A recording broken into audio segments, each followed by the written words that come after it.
Bienvenue dans notre émission Ensemble Parlons-en. Je suis votre sœur Angèle Miezi. Vous êtes bel et bien dans une émission qui nous remet sur le droit chemin, une émission éducative, sociale, anonyme, bilingue, français et lingala, une émission spirituelle.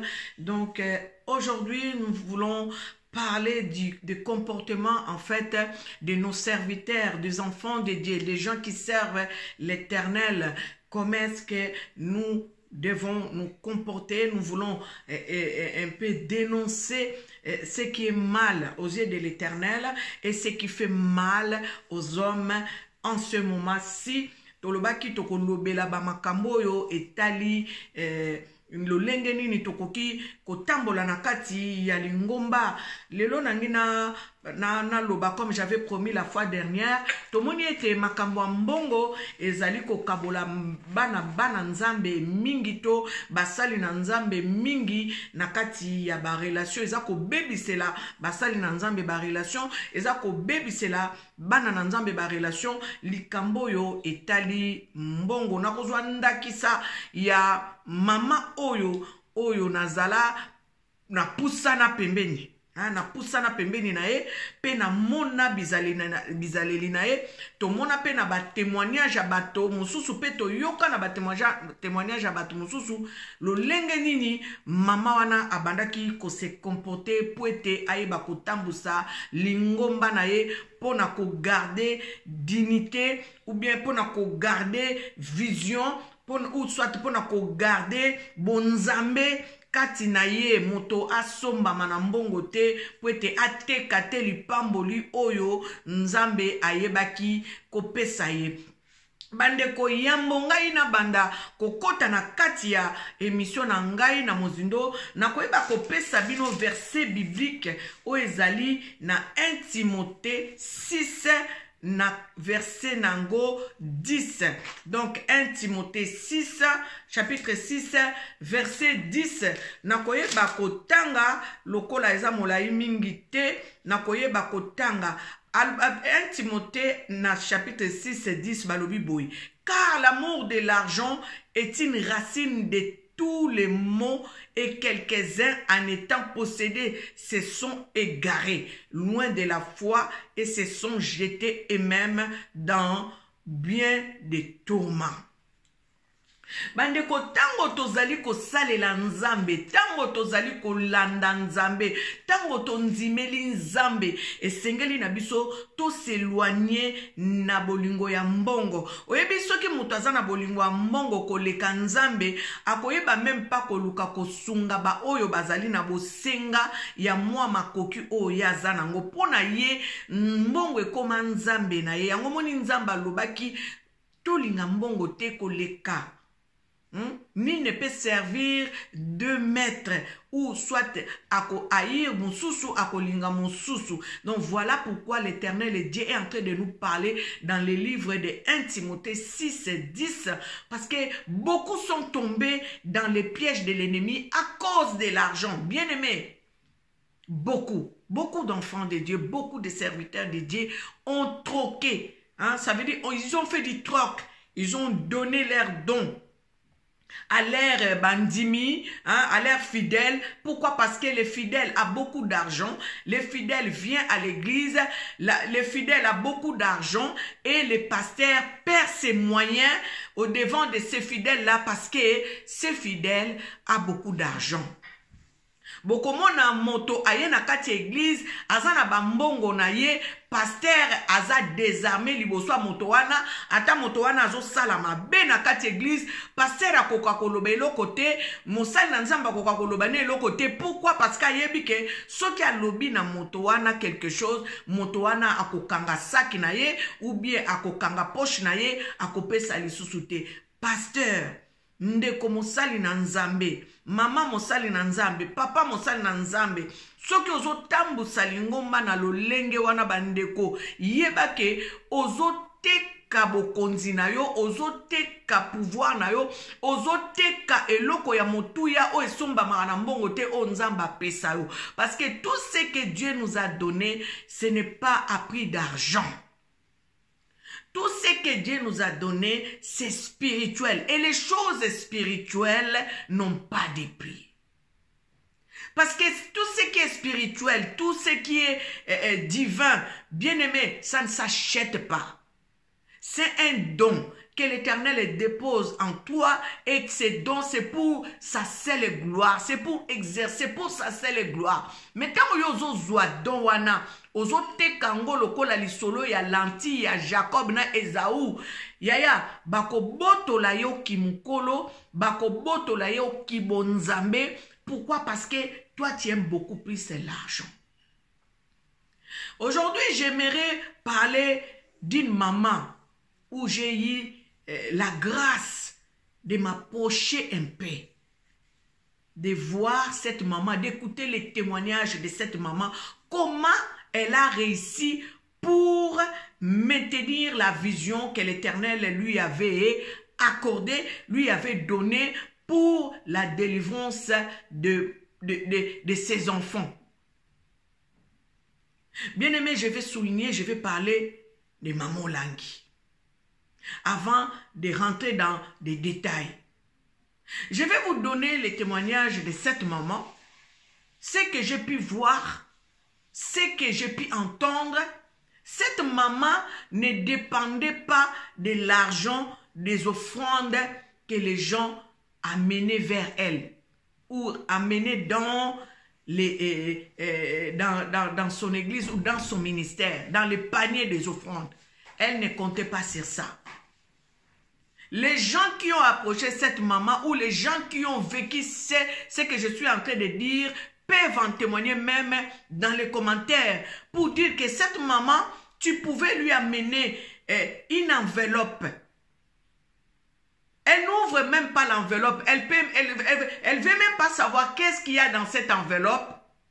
Les gens se présentent devant cette maman avec leurs problèmes, cherchant la solution financière. La maman prend l'enveloppe qu'on vient de lui amener, donne aux gens qui sont venus pour demander de l'aide financière. Donc, ceux qui m'ont envoyé 100 000, bino mutu boyeba nebo sala nango. Ceux qui ont 10 000, bino mutu boyeba nini boko sala nango. Bien aimé, c'est ça qu'on dit, c'est désintéresser de l'amour de l'argent. Maman oyo abandaki ko compter na mbongo mabonza te, abandaki pe ko compter na mbongo ba fidèle te, la preuve aneke azwanda kone moko azalaka nango ateka po eta sala musala nzambe. Nous, on est venus dans ces ministères, il y a plus de 20 ans, nous sommes dans ces ministères. Les 5 premières années, ici à Paris, moi j'ai connu les ministères, j'ai côtoyé les ministères dans mes débuts, les ministères du combat spirituel, je les connais ici à Paris. On a fait 5 ans, on ne nous donnait pas les offrandes. Selon que l'Éternel lui avait parlé. Elle lui a dit, tu ne peux pas prendre les offrandes des gens que tu es en train d'enseigner, que tu es en train d'amener à la délivrance, tant que ces gens-là ne se connaissent pas. Tant que ces gens-là ne connaissent pas mon Dieu. Voilà comment une personne qui respecte les instructions que l'Éternel lui a données. Et aujourd'hui, nous sommes en train de voir le contraire des choses dans tous les domaines des enfants de Dieu et des serviteurs de Dieu. Likolo mbongo.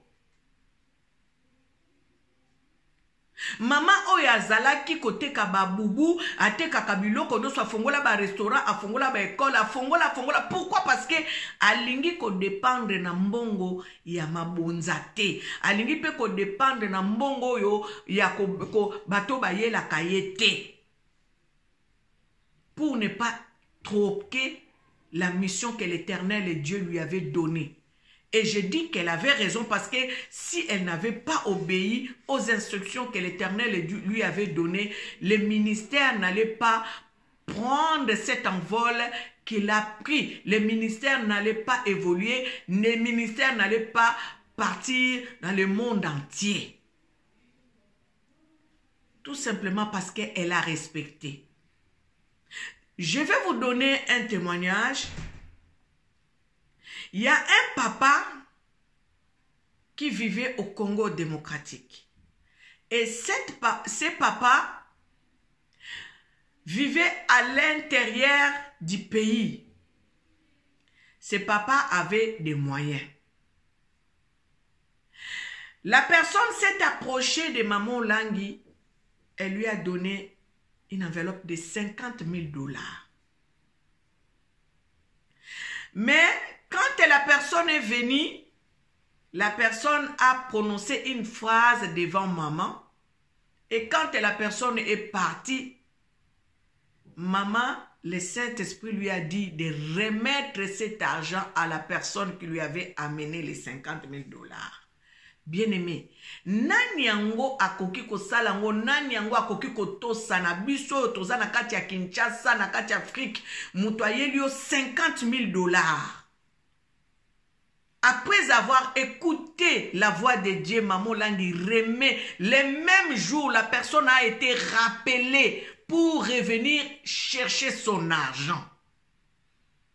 Bato bayebi makambo bazali ezali kambo kututeo bato bayebi te bato bayebi yango parce que ezalaki batindi bato bake koluka mutu wana mutu aye bazui mbongo bazongi batindeli ye bazongiseli ye mbongo. Qui peut le faire? Tout ça c'est pour préserver la vision, c'est pour préserver la mission, c'est pour obéir aux instructions, obéir à la voix de Dieu. Ça veut dire aimer Jésus-Christ plus, aimer Dieu plus que tout, plus que l'argent. Bien-aimés, méditons Timothée, 1 Timothée 6, 10. Ça, c'est un exemple. Je vais prendre le deuxième exemple. Une personne qui achète le meuble qui vient dans la maison de Dieu, toujours, je parle de Maman Langui. Maman Langui va en Angola, on lui présente les biens qu'une fidèle avait ramenés dans la maison de Dieu. Et les missionnaires qui étaient là voulaient bien présenter la dame à Maman Langui pour les biens qu'elle a fait dans la maison de Dieu, tellement qu'elle en avait fait beaucoup. La personne s'approche, Maman Langui a dit, Maman Langui demande aux... En fait, les missionnaires ont dit à Maman Langui les bienfaits de cette maman, comment la maman aide, les missionnaires aident l'œuvre de Dieu, soutiennent l'œuvre de Dieu. Maman Langui a dit, ah, appelez-moi quand même cette maman, je vais la voir, comme ça je vais prier pour elle, je vais la bénir. Pour que Dieu la bénisse, je vais prier. Elle était contente. Et quand la maman s'est approchée de Maman Langui a regardé seulement son accoutrement. Maman Langui a dit ceci. Elle aime Dieu, mais elle ne connaît pas encore mon Dieu. Alors, pour que je puisse accepter tout ce qu'elle a donné dans la maison de Dieu, il faut qu'elle ait une expérience avec ses dieux. Ça veut dire qu'elle doit craindre Dieu, elle doit connaître Dieu, elle doit... C'est quelqu'un qui ne connaît pas encore Dieu. Ça vit l'accoutrement seulement. Maman Langui lui a rendu tout ce qu'elle a acheté dans la maison de Dieu. Tout ça parce qu'elle ne voulait pas troquer sa mission, sa vision avec quoi que ce soit, ni avec qui que ce soit. Bien aimé, il y a d'autres choses, c'est des exemples à suivre. Maman Langui, tu ne pouvais pas lui amener une enveloppe, elle va te poser une question. Est-ce que tu as déjà une expérience? Ça veut dire que tu as déjà un témoignage avec le Dieu que je t'ai présenté. Quel est ton témoignage? Qu'est-ce que mon Dieu a fait pour toi? Ça veut dire que tu dois avoir une expérience avec Dieu. Le Dieu qu'elle nous a montré, le Dieu de Jérémie 33, 3. Celui-là qui a dit, invoque-moi, je te répondrai, je te montrerai des choses cachées que tu ne connais pas. Maman Langui n'était pas une bikoudi, elle n'était pas une prophétesse, elle n'était pas quelqu'un qui disait les choses des gens comme ça, elle te voit commence à dire des choses. Non. Elle nous avait recommandé d'aller chercher la face de Dieu, d'aller poser des questions à Dieu. Ça veut dire que d'aller interroger Jérémie 33, 3, d'aller interroger Dieu au travers de ce verset Jérémie 33, 3. Tant que tu n'avais pas une révélation de ta vie, tant que tu n'avais pas une expérience avec ce Dieu qu'elle nous avait montré, le Dieu qui révèle des choses cachées, qui est le Saint-Esprit de Dieu, Maman Langi ne pouvait pas accepter ton enveloppe. Et même les enveloppes qu'elle acceptait parfois au devant de vous, vous lui donnez une enveloppe, une personne qui vient pleurer, elle a un problème, elle a un souci. Maman Langi devant même toi-même, elle prend l'enveloppe que tu lui as donnée, elle donne à la personne qui vient pleurer devant elle. Bien-aimé, tala bamakambo nani akoko salango. Ça, c'est seulement des petits exemples. Je vous épargne de beaucoup plus d'exemples que Maman Langi a refusé l'argent, a refusé les biens matériaux. Pourquoi? Parce que la personne ne connaît pas, la personne n'a pas la crainte de Dieu. La personne ne connaît pas encore, en fait, n'a pas encore la crainte de Dieu, ne connaît pas le Dieu en profondeur. Il n'a pas encore fait de ces dieux créateurs, de ces élatères, son Dieu en fait. Mais tala makambo nzambe ndenge komi mondimi mususu azalaka nango te. Mais aza makasi na mabondeli, aza makasi na intercession, abondelaka kaka po na église, abondelaka po na basali na nzambe, abondelaka kaka po makambo nzambe ekende liboso. Bongo yo papa mokambi, papa pasteur, moto andengwa no ko négliger kaka po azana eloko te, azana mutuka te, po ayela ko enveloppe te. Moto wana ça veut dire azana valeur te, po apesa ko eloko te.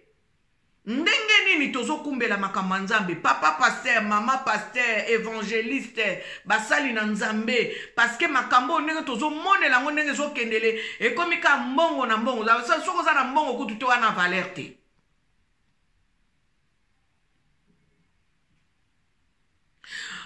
Tango na lobeli une émission nanga passé moto ayebaki akolobake ba léopard bake bako gagner tango bako gagner ba ya ba monanga bino bokansaka eza ipona nini po alinga bando sala makiona na ye alingaki komi komisa sikoyo nzambe devant ba léopard ale ngai nde mutu na sala ki ngai nde mutu na bondela ki boya na enveloppe tel boya na enveloppe ya autant toke babandeko Yesu azozonga moto na moto akosambisama na bizaleli na ye mokambi na kati ya lingomba ndenge nini ozokambela lingomba na yo okambaka lingomba parce que oza na bafinité na mutu moko boye yende kaka nde ozwa otia pembeni na yo tambolaka na ye okambaka lingomba parce que oza na mutu moko ayela kwa enveloppe okambaka lingomba ye fo azala liboso ye fo azala diacre ye fo azala vice.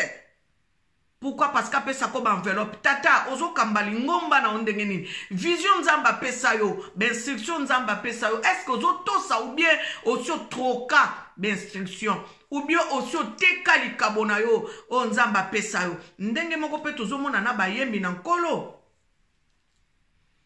makambo ezo touché basali na nzambe nyonso obengama mosali ya nzambe kombola ke église obengama mosali ya nzambe oza protocole obengama mosali ya nzambe quel que soit domaine yo zo salela nzambe tango dejo tie ba finité na makambo spirituel yebaka kaka osio troka Otio te kalikabona yo, osio koma faible. Ça veut dire kutuko diable ye ko a diable ye a silisi yo a sokoli yo pendana eau de javel anzulu kisi yo.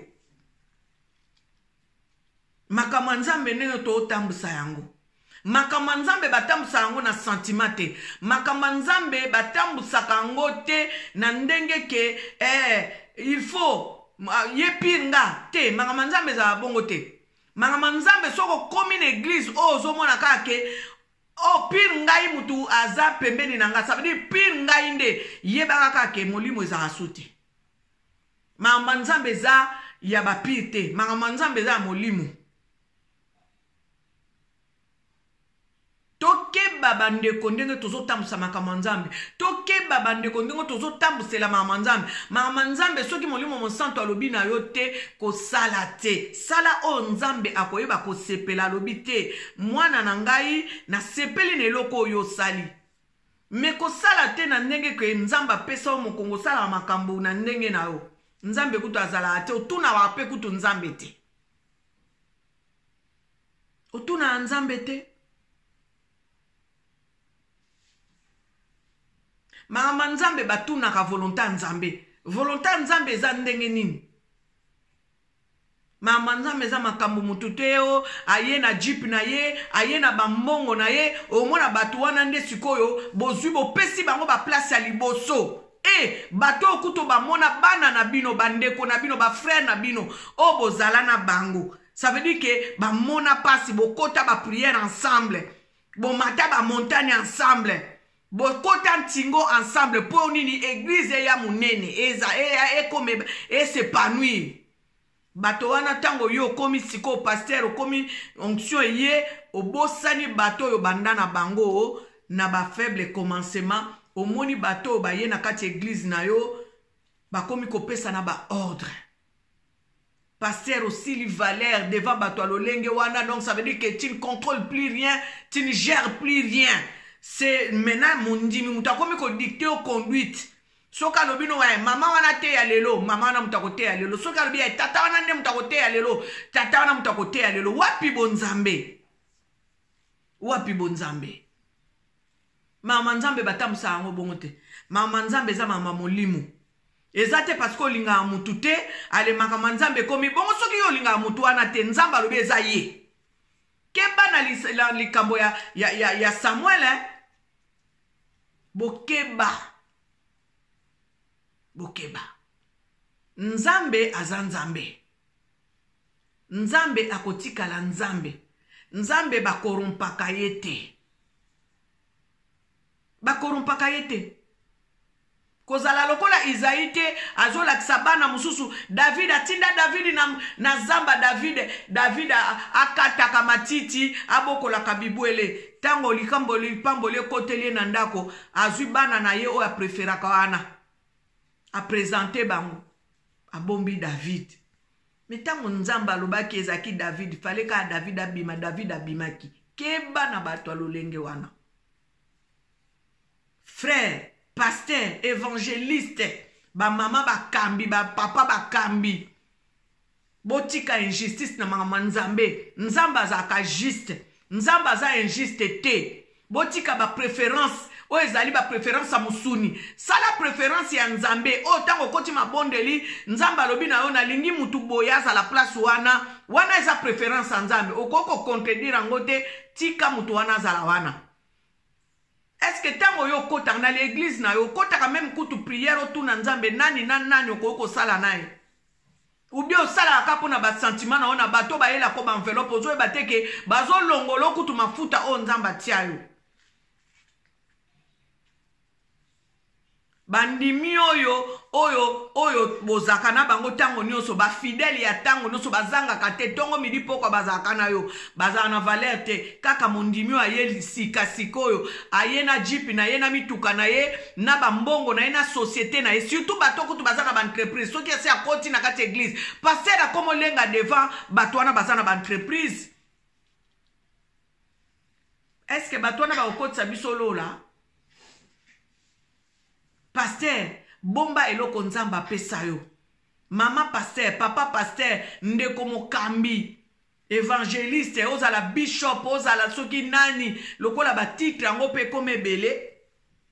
Bomba eloko nzambe apesa yo. Soki ya solo nzambe mutapesa yo, bomba yango, batela yango, koteka yango te. Ndenge nani 1 Timothée 6 azolo banabiso abi ebele bakomi na batourment likolo kaka ya biloko wana likolo mbongo bandeko atna zotanga lisusu alobi car l'amour de l'argent est une racine de tous les maux et quelques-uns en étant possédés se sont égarés loin de la foi et se sont jetés eux-mêmes dans bien des tourments. Bango moko bake komi kotisa. Bango moko ba se gare, ça veut dire que babungi kondima kutu elongwa na ngodo bakoma kako espérer kaka na bateau ba yaka na ba enveloppe. Soki ya pesite to kofuta sala ndenge nini, soki kasi ya akei to ko sala ndenge nini.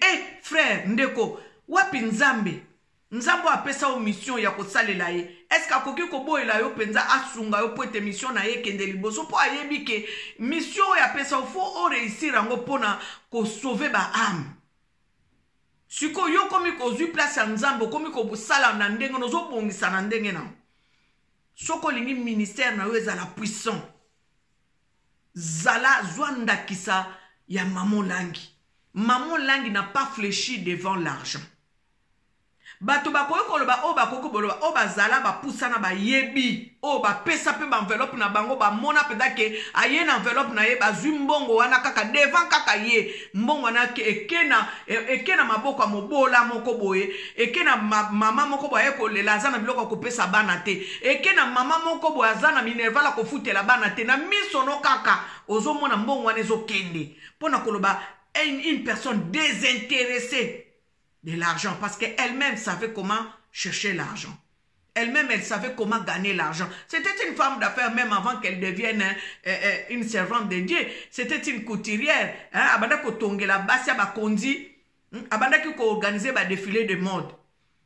Mobile na ye azalaki bien, azali na makoki donc azali na somo ya bambongo te petit ndenge nzamba yaki ko tombola ye na badon, na nzamba yaki ko kanisela ye en fait.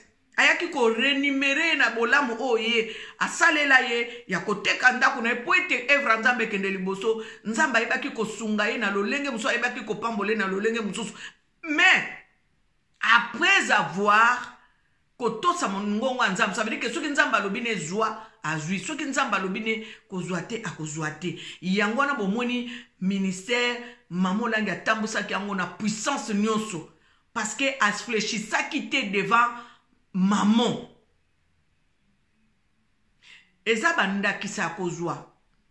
Émission na ngana lobela eloko na parce que na lobaki yango dernièrement bokolimbisa parce que to sali mikolebele to sali émission te hein toza na makambu na vie tozotambusa ba makambu pe ebele ya malamu ya mabe ezokomela biso menzambe lokola za odesi ya nyonso pe aza mettre à temps pe ya circonstance tozo sala selon que volonté nzambe zo pesa mela nde tozo sala émission donc lelo tonga ki to pesa bino émission oyo en tout cas boyo kaba dega oyo mosali na nzambe alingi nzambe akoki ko sala na nzela ya bonzambe ba dega na sens ya malamu na sens ya mabete donc ba scandale hein oh monique mutu penda ba yeli $50,000 o bengi kolo mutu ayaki yela ki $50,000 o biya ko zo $50,000 non parce que nzambe nanga convaincre ngate na zwango nani akosalango na kati ya Kishasa wana tombola mosapi mutu aye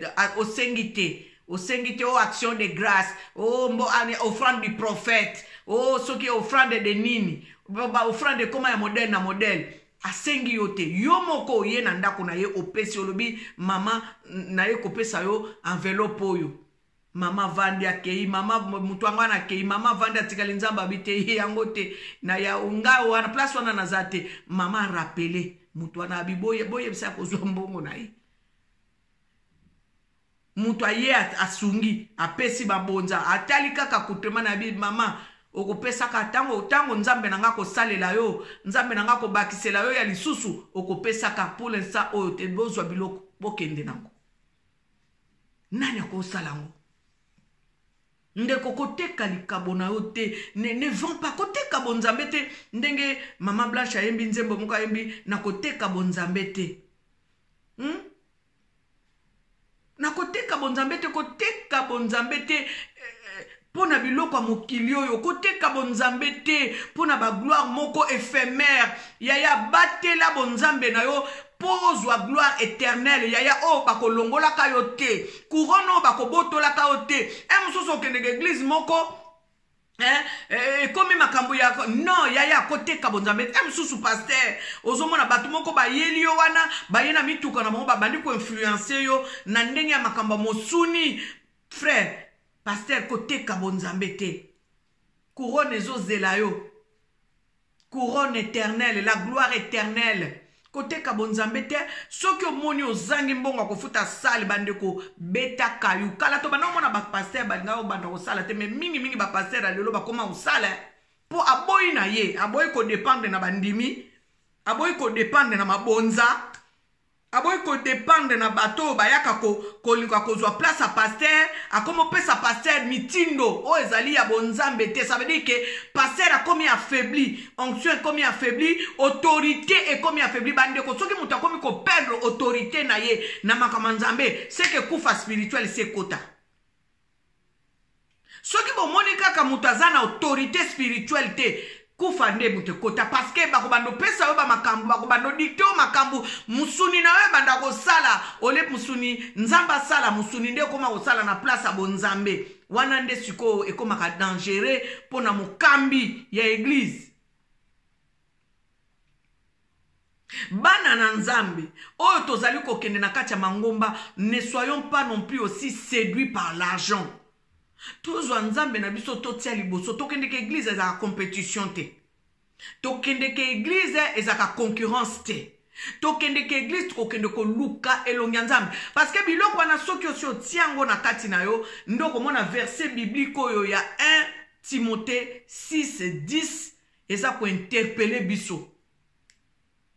Tout ça là, que babandeko Yesu azozonga, Jésus-Christ revient bientôt. Faisons très attention par notre façon de vivre, notre façon de voir les choses, notre façon de gérer tout ce qui est spirituel. Les spirituels et l'argent. Sachons gérer les spirituels et l'argent. Ne mélangeons pas. Les spirituels restera spirituel et l'argent restera l'argent. Nous ne pouvons pas avoir l'amour de l'argent plus que notre Dieu. Non, tout vient de lui. Parce qu'à chaque fois quand tu auras un amour de l'argent et que les fidèles viendront avec leur argent dans l'église, ces fidèles-là prendront le dessus sur toi. Parce que yebi que yozo dépendre na mbongo na bango, o dépendre na enveloppe na bango, et puis ça va se sentir. Faut faire très attention devant les fidèles, soyons spirituels. Pasteur, évangéliste, bishop, je ne sais pas quel titre. Donc voilà, aujourd'hui, ensemble parlons-en. Nous avons bien voulu parler de cela. Pour notre kotala était batebele bakomi ba prophète, batebele bakomi ba longwe awa la tiki awa. Pourquoi tout ça? C'est parce que en fait c'est l'amour de l'argent. C'est tout ce que je peux dire. C'est l'amour de l'argent. Na lolenge au monde des ako évoluer, lolenge pe diable zo mema biso na vitesse moko ya kolinga mongo koleka nyonso. Soki botali bandeko na biso mosusu bakomona bango neti babiso toyemba badiama brite moto mosusu ye aza nani ye aza na nini. Parce que nous servons Dieu en fait, c'est pas pour l'argent. Nous servons Dieu pour passer les messages. Donc eza na différence munene na moto yazo sala eloko nzamba tindi ya sala na motema na ye mobimba po ete message aza na wekende na différence na moto yo azo sala azo yemba po ete ayemba nzembo netekama asomba jeep ou bien asomba sika kolala asomba ndako. Il y a une grande différence, une différence énorme. Oezali spirituel. Bokomona c'est vrai muto ayembi pied bien kitoko asali pe succès emsu nzembo ka moko mibala asali pe succès mais ce que ayemba ki nzembo wana na bonzambe ou bien ayemba ki nzembo wana pona verset ya ndenge totangi na 1 Timothée 6:10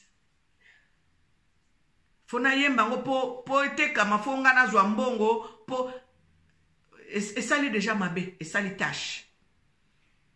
Je répète, mama nzambe basangisa yango na mbongo te. Il faut dissocier yango.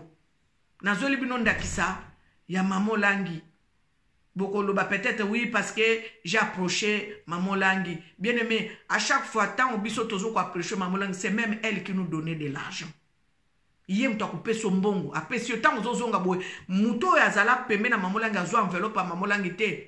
Na yebite loba penza mama andenge mama akenda na ya zonga pa nzambe yaya lukati lelo nzamba loba no pourquoi mama kabela ote dofo ezami na malédiction ko tokotanga mona kombote mutu nyonso approcha Maman Langi azwa mbongo Maman Langi.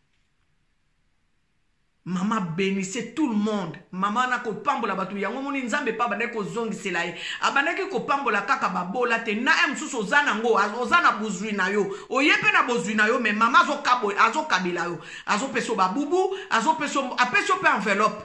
Apeso enveloppe kende restaurant. Bon mutande wana pambola mate. Donc voilà ba dégâts spirituels na ndenge positif oyo ba scandale mamolangi abandaki kosala na lingana lobelango pona basali na nzambo to tondisami lelo na lokoso ya mbongo molimo to tiki yango pembeni to zwi makambo ya ba cadeau o mamolangi abandaki ko boya bandaki ko betelango c'était attention au cadeau. Attention cadeau bato ba landa mamolangi te bokende ko talaka na ba archive na CVV international bokende ko kuta ba te ya mamolangi abandaki ko pamela makamba ba cadeau po ayebi ke cadeau wana e ko affaiblir yo soki oza faible côté ya ba cadeau ba mbongo e ko affaiblir puissance spirituelle na yo et quoi affaiblir bonzambe na yo. Voilà en fait ce que je voulais dire aujourd'hui. Tokoki ko suka awa na mokolo lelo. À vous les commentaires na ba clavier na bino naza na besoin pe ya ba témoignage na bino bandeko ba frère ba pasteur ba sali na nzambe ba yembi na nkolo tala nani okosala na ye kolanda te parce que mutana na mbongo okeyo ba produire yo oyebi place azweli yango. Oyebi eloko nini ozo kosala peut-être ozo troquer dona yo na mbongo bakopesa yo oyebi te bandeko nzambe vraiment e bakopesa mayele bososoli pwete to e bakotambotsama na molimo mosantu. C'était votre sœur Angèle Miezi na émission Ensemble parlons-en. Tomonani Mbalasima. En tout cas, que l'Éternel Dieu vous bénisse abondamment.